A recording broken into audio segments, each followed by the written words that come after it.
Hi there, welcome to No Nonsense Whiskey. My name's Vin PF, and on today's episode we're going back over to Starward to check out their Nova.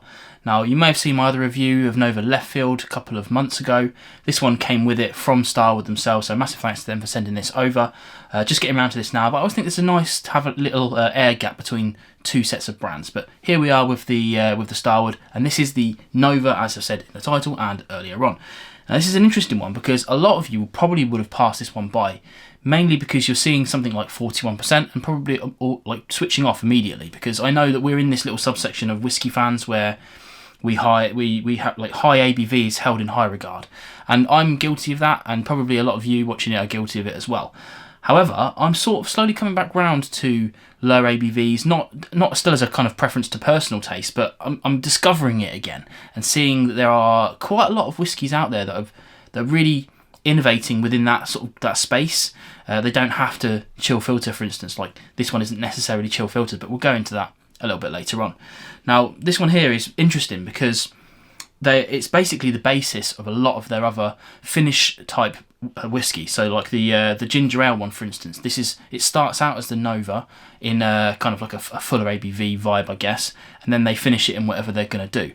So that's quite interesting. So this bottle itself is like it's not quite the starting point, because the Left Field in terms of the UK markets would be the starting point to get into Starward, but it's the starting point for Starward flavour profiles moving upwards. And as we'll go through this, you'll probably see that the 41% doesn't really matter. Anyway, now a lot of information about this one online, but there's some basics for you. Is that this is it's obviously imported oak, no oak in Australia, but this is exclusively Australian red wine casks. There's some French oak and some American oak in there as well, but it's those casks being built, then aged red wine in there. And here's the cool thing, is that the vast majority of them have been tipped out of their wine, and then whiskey's been filled into that within a day or two of that happening. So they're not like sitting around, being shipped around or stored or anything like that. A very small percentage of these have been charred out as well, so obviously that's going to be stripped away a little bit. But yeah, like I said, the vast majority of these have been literally filled within a day or two of them losing their red wine, which I think is pretty cool. You know, so that influence is going to be nice and fresh and nice and slushing around in there. The other thing I mentioned earlier when I was talking about chill filtration, I've got it on good authority from the guys at Starward themselves. None of their range is chill filtered. However, some of it, like the Nova and the Left Field, have been filtered at a cooler temperature. So not chill filtered, but cooler. So whether that matters to you or not, I don't know.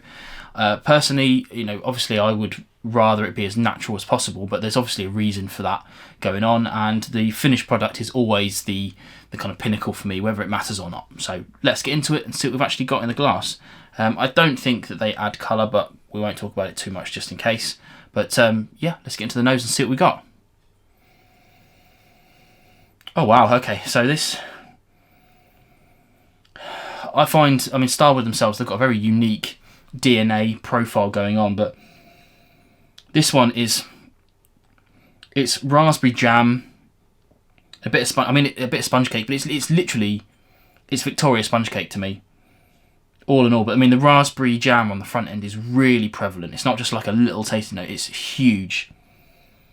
But it's not overly sickly or overly sweet. It's just nice, you know, really nice and fruity. Let's get onto the palate.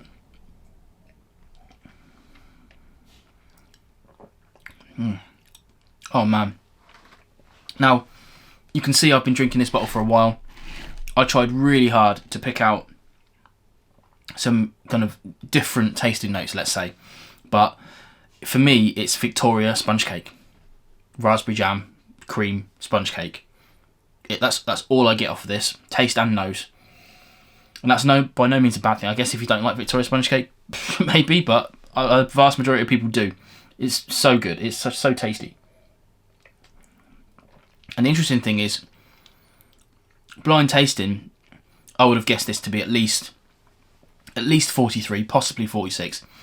In terms of ABV, it punches well above its weight on that 41. That really doesn't matter in this situation. Definitely not. Finishes, of course, this kind of like jammy flavour that's going through, but once that starts to dissipate, you're getting the kind of oaky character come through with quite a lot of peppery spiciness on the back end. So if you're into that, which I am, then you know you might find enjoyment in that. But for me, this is a nice tidy dram. that won't break the bank. You know, at the moment, today, as of recording, it's going for £43 on Master of Malt. Links in the description below, as always, if you want to help out the channel and follow some affiliate links. But yeah, it punches way above its ABV. I've seen it for higher prices. I've seen it for 50. I've seen it as low as 40. So shop around and see what you can find. But I think, you know, it obviously carries a premium for being Australian whiskey. You know, they've got to produce it halfway around the world, to us at least in the UK, and then get it round to us. That's not cheap, you know. So the same whiskey, not that you probably could produce it over here because of the climate, but whatever. If you manage to produce the same whiskey over here, it might be a touch cheaper. But I'm not too worried about that. Australian whiskey right now, if you follow the trend prices, then they're high. You know, like a lot of these very, very small producers are producing really great, very expensive whiskey. Very difficult for us to get over here. So the fact that we've got this over here, this product of Australia, is fantastic. And I think it's worth paying that little bit extra as a premium to try something interesting, try something new. There aren't many scotches that I've tried that I'm getting raspberry jam off of. So yeah, if you want to try something innovative, something new, something different, something Australian, then good place to start. I think probably the left field is probably a little bit below us, you and me watching this now. We're kind of like, you know, we're into, like I said at the beginning, we're into those higher ABVs, those integrity malts, that sort of thing. And I think this will scratch that itch a little bit more than the left field will, despite the difference in ABV. But yeah, let me know what you think below. If you've tried any of these Starwards, especially this Nova, chuck it in the comments below, and we'll have a little chat about it. But in any case, I'll see you again on more videos soon. Cheers.